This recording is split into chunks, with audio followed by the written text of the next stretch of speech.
Olá a todos, o meu nome é Fábio, estou-vos a falar da parte da Invictus Relocation em Portugal. Somos uma empresa especializada em mudanças internacionais e estou aqui para esclarecer algumas questões que acho que são pertinentes para vocês.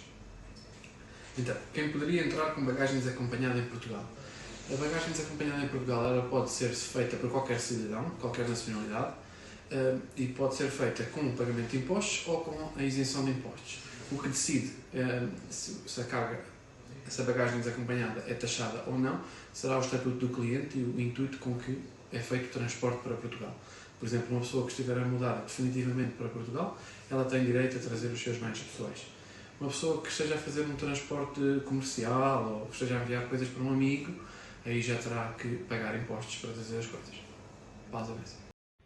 Quem pagaria o IVA e qual a alíquota? Ora bem, o IVA é aplicado em transações feitas no território nacional, mas o IVA é um imposto calculado pelo governo português, que é nomeadamente 23%, mas este imposto não se aplica exclusivamente à bagagem.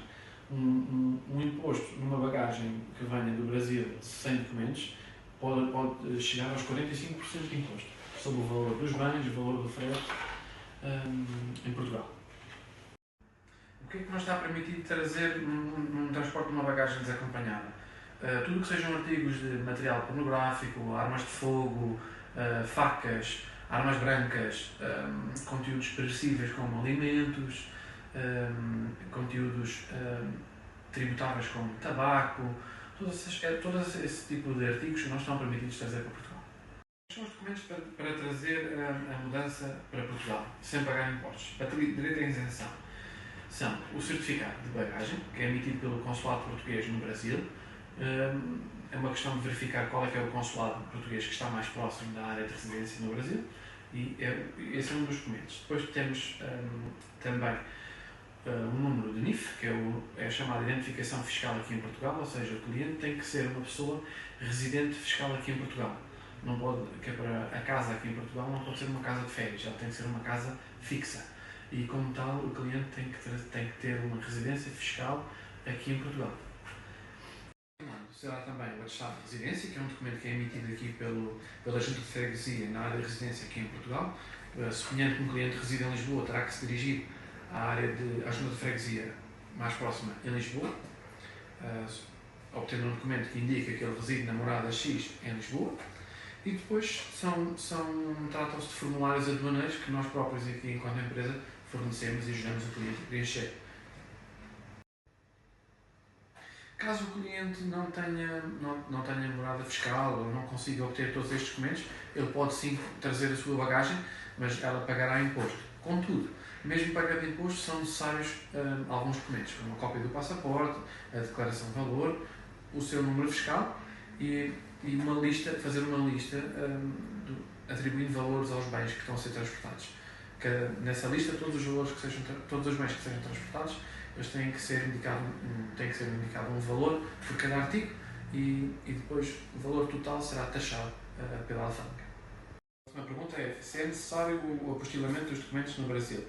Ora bem, para obter o certificado de bagagem no Consulado Português no Brasil, será necessário providenciar alguns documentos que serão apostilados, mas todos esses documentos apostilados devem ser confirmados diretamente com o consulado, porque varia de consulado para consulado e varia de caso para caso. Portanto, é importante que a pessoa interessada faça esse contato inicial com o consulado para verificar exatamente que documentos é que tem que providenciar.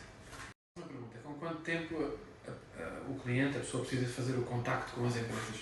Ora bem, num processo de mudança, é muito importante que a pessoa esteja informada de tudo o que vai acontecer e tudo o que é necessário providenciar. Portanto, quanto mais cedo esse contacto for feito, melhor vai ser para o próprio cliente, porque vai permitir ter um entendimento muito melhor de tudo o que é necessário providenciar e permite que tudo seja feito com calma e com tempo e assegura que a mudança é bem feita e que corre tudo bem com as alfândegas, tanto do Brasil como de Portugal.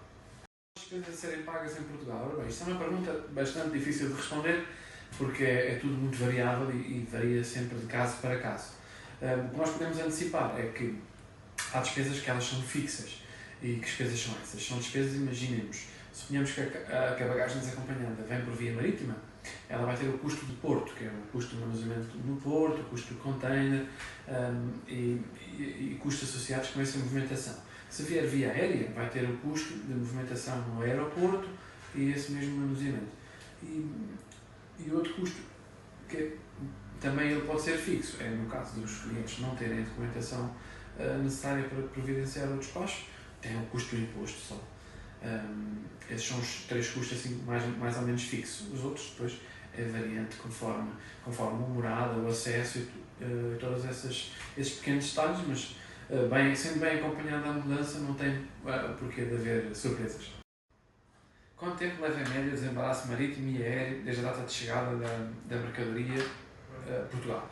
Ora bem, tudo depende da velocidade com que o cliente providencia os documentos. Ou seja, quanto mais cedo o cliente nos providenciar os documentos a nós, mais cedo nós, enquanto empresa, providenciamos os documentos à alfândega e tudo se encaminha para ser um processo mais rápido e mais bem feito.